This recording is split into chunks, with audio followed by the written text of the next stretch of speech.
C'est un institut Mokengeli de Lemba en plein cœur de la capitale Kinshasa, aujourd'hui complètement modernisé des fonds en comble et même doté de nouveaux bâtiments bien équipés en nouveaux pupitres, ordinateurs des dernières générations et machines à coudre, d'un nouveau bloc sanitaire, des bornes fontaines et d'un terrain de basketball bien aménagé que le président de la République, Félix-Antoine Tshisekedi Tshilombo, inaugure ce lundi 2 septembre, date marquant non seulement la rentrée scolaire 2019-2020, mais aussi et surtout l'application de la gratuité de l'enseignement des bases à travers toute l'étendue de la République démocratique du Congo. La matérialisation par les FPI à travers l'entreprise des travaux publics ETRAP, durant 5 mois seulement, sur financement du Fonds de promotion de l'industrie à hauteur de 750 000 $ américains, s'inscrit dans le cadre de la mise en œuvre du programme d'urgence des 100 premiers jours initié par le chef de l'État, Félix-Antoine Tshisekedi Tshilombo,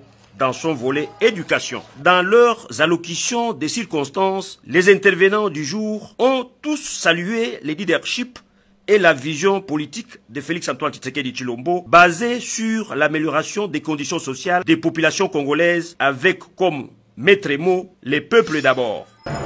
Mokengeli et l'école du Konstati sont des exemples éloquents de ce que nous pouvons faire si les ressources de l'État sont affectées d'une certaine manière. C'est donc possible d'arriver à des résultats tangibles et rapides en condition de changer la trajectoire de l'affectation de ressources publiques.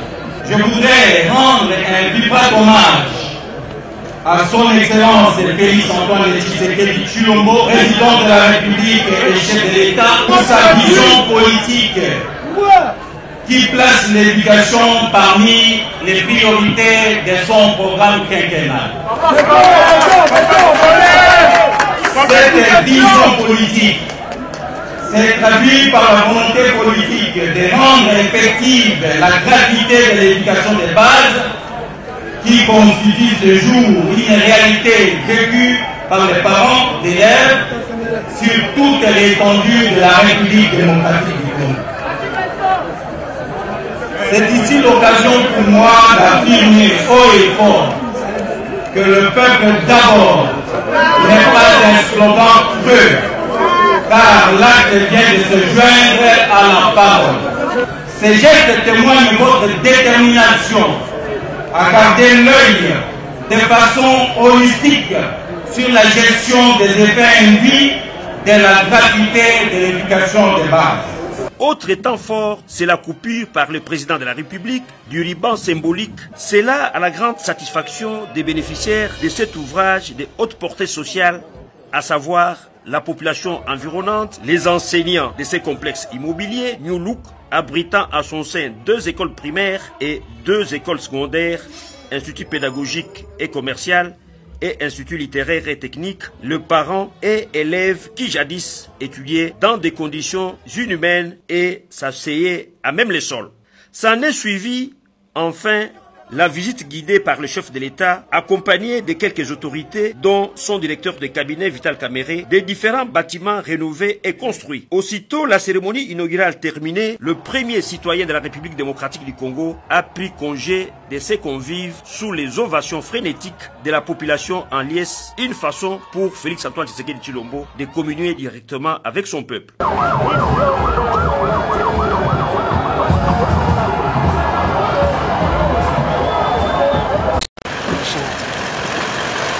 Respirons l'air congolais depuis quelques jours. Antonio Guterres peut l'affirmer, il y a bien un vent nouveau qui souffle en RDC. Au cours de son entretien avec le chef de l'État, le secrétaire général des Nations Unies a exprimé à Félix-Antoine Tshisekedi sa ferme conviction de l'existence dans le pays d'une opportunité à saisir pour arriver à un développement intégral. Du respect des droits de l'homme à la liberté d'expression et d'action, Antonio Guterres s'est basé sur ces atouts de la démocratie pour alerter le monde de l'intérêt d'un regard positif sur la RDC.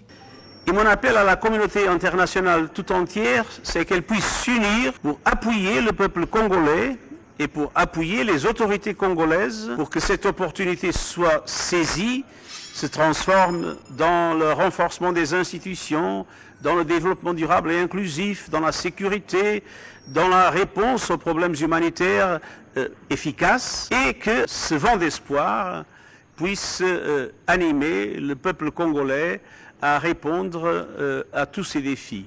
Les questions sécuritaires, avec en priorité les actes intolérables de terrorisme perpétrés par les EDF, étaient également à l'ordre du jour. Un compromis a été trouvé pour renforcer les capacités de la MONUSCO, censée apporter un soutien inconditionnel aux FARDC dans la lutte contre les groupes armés. Je vais faire un grand appel aux Congolais qui sont encore dans la brousse, dans des groupes armés, pour qu'ils laissent ces armes et puis qu'ils acceptent de s'intégrer dans les communautés, dans la perspective d'un nouveau Congo.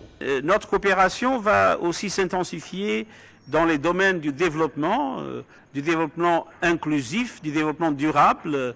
Le Congo a un potentiel de richesse énorme. Il faut que ce potentiel puisse servir les intérêts du peuple congolais et dans le domaine humanitaire. Arrivé au Congo par le Nord Kivu, Antonio Guterres a sans nul doute mesuré l'ampleur de la maladie à virus Ebola et l'impact de la riposte qui constitue depuis un temps une priorité pour le président de la République. Le secrétaire général des Nations Unies insiste sur un renforcement de la riposte pour une éradication totale. Concernant l'avenir de la MONUSCO en RDC, une révision stratégique avec des ajustements permettrait le maintien de meilleures relations entre la RDC et les Nations Unies, a rassuré Antonio Guterres en présence de Chevalier de la Plume.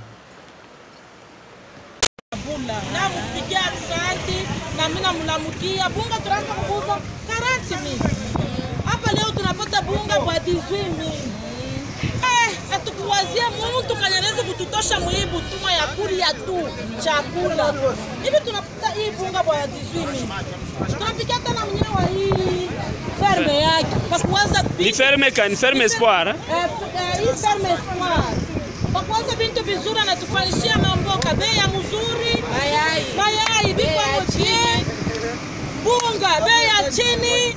Hapa tutapikanisha tena mambo ya kuria.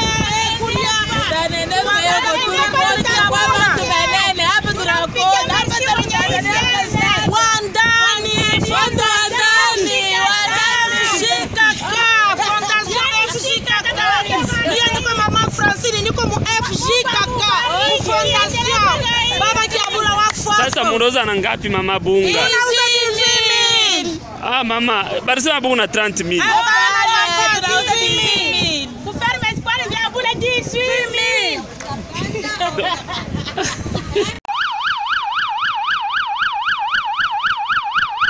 Deuxième visite du président de la République Félix-Antoine Tshisekedi Tshilombo au camp Tchatchi en pleine métamorphose. 5 mois après le dernier passage du commandant suprême des forces armées de la RDC et de la police nationale, ces sites militaires enregistrent de grands travaux de construction des infrastructures de base au bénéfice des hommes en uniforme. Aussitôt arrivé, le président de la République est allé s'enquérir de l'état d'avancement des travaux de construction de l'hôpital de référence du camp Tchatchi. L'état des lieux de ces sites lors de la première visite laissée à désirer, le chef de l'État qui avait déploré sur place notamment la vétusté de l'ancienne formation médicale du camp a décidé de la construction d'un hôpital moderne pour administrer des soins de santé dans des conditions décentes aux éléments de la garde républicaine et leurs familles. L'hôpital de référence du camp Tchatchi, dont les travaux s'achèvent dans les tout prochains jours, disposera notamment d'un bloc opératoire, de l'imagerie, de pavillons de pédiatrie, de chirurgie, de médecine spécialisée,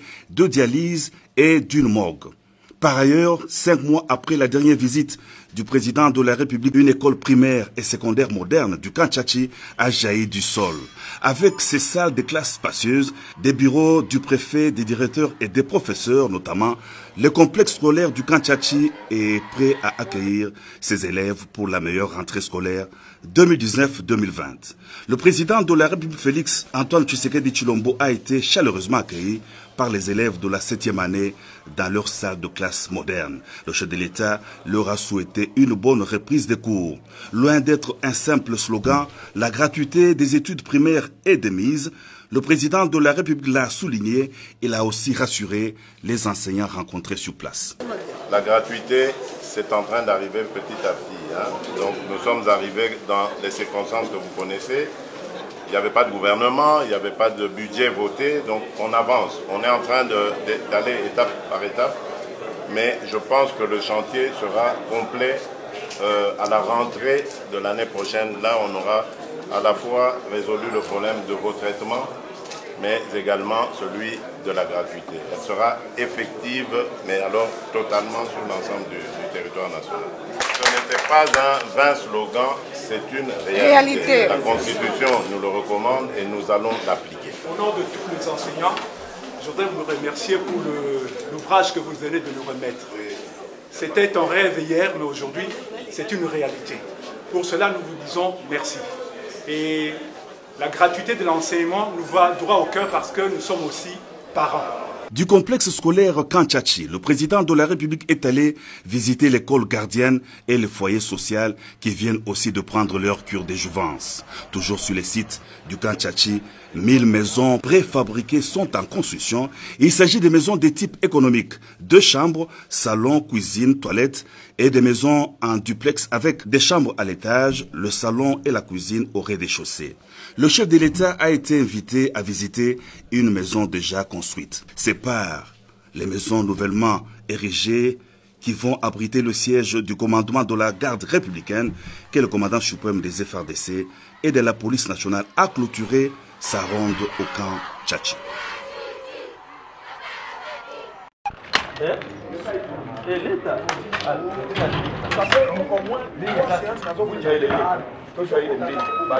Votre ne travaille pas.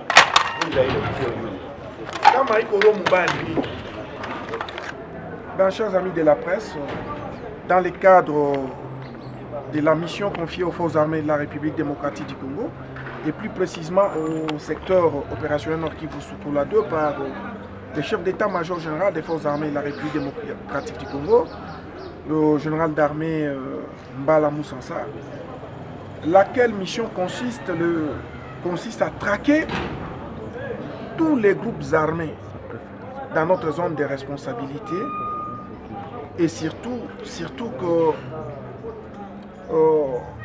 cette mission c'est aussi le vouloir ou le je veux du commandant suprême des forces armées de la République démocratique du Congo, son excellence Antoine Félix Tshisekedi Tshilombo, qui a fait de ses priorités la sécurité en province du Nord Kivu.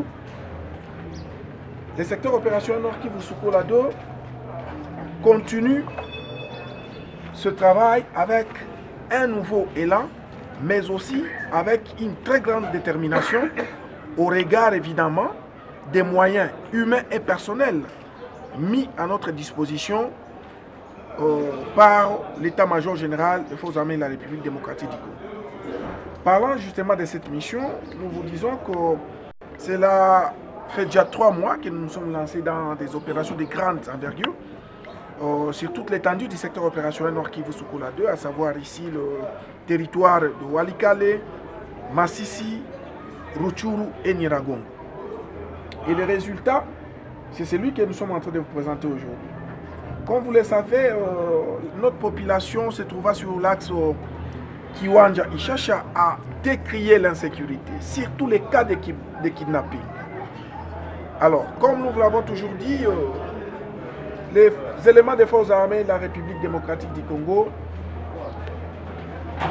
ont poursuivi ces inciviques et finalement nous avons mis la main sur un groupe de kidnappeurs qui ne cessent de faire souffrir notre population sur l'axe Kiwanja, Ishasha, dans le territoire de Rutshuru. Et je pense que vous allez parler avec eux, ils vont vous expliquer ce qu'il faut comme travail. Mais aussi comprenez qu'en marge de la présentation de ces kidnappeurs, nous allons vous présenter les armes. Les armes que nous avons récupérées pendant les opérations que nous avons menées pendant 3 mois, donc du mois de juin jusqu'à ce jour. Nous avons récupéré sur l'ennemi plus de 172 armes, tout calibre confondu, de bombes, mais aussi plusieurs munitions en vague. Pour nous, forces armées de la République démocratique du Congo, ou bien pour nous, les secteurs opérationnels Soukula de Nord Kivu, il s'agit là d'une détermination. Il s'agit là de notre façon d'accomplir les je veux du commandant suprême, lesquels je veux veillent à ce qu'on mette fin à l'activisme des groupes armés dans notre zone de responsabilité. Et c'est ici les lieux de lancer un message fort à tous ceux qui détiennent illégalement des armes, mais aussi à tous ceux qui les appuient de loin ou de près. Qu'au regard des moyens matériels et humains mis à la disposition des forces armées de la République démocratique du Congo par le commandant suprême, aucune place ne sera laissée pour ces détenteurs illégaux d'armes à feu. Tout le monde doit se préparer à revenir à la raison, ou sinon il va subir la puissance de feu des forces armées de la République démocratique du Congo. Voilà, vous avez tout le temps de parler. Vous avez un pasteur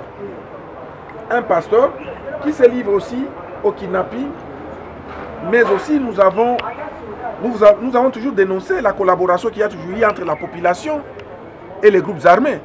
Vous allez voir que parmi les inciviques sur lesquels nous avons mis la main, il y a même ceux à qui les forces armées, les FDLR avaient donné la mission de payer les armes pour leur compte. Vous êtes de la presse, nous vous donnons l'autorisation de converser avec eux. Je ne pense pas que Chile est un préalable du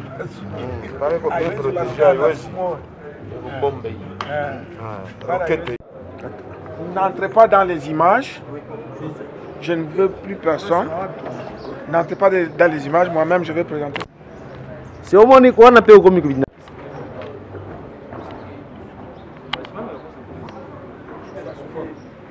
C'est bon. Oui. Alors.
Congo Synthèse.